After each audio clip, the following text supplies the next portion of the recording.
अजीम news, मैं हूं हिना चट्टा। आइए हम आपको यहां पर एक अहम खबर से आगाह करते चलें। साहिवाल शहर समंदर का मंजर पेश करने लगा।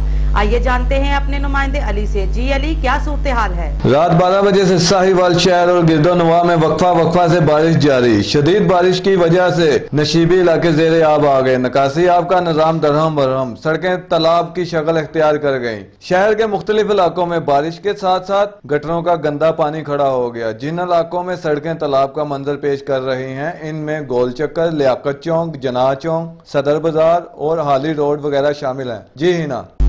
जी अली, शुक्रिया आपका हमें तफसीलात से आगाह करने का। आप देख रहे हैं अजीम न्यूज, मैं हूं हिना चट्टा।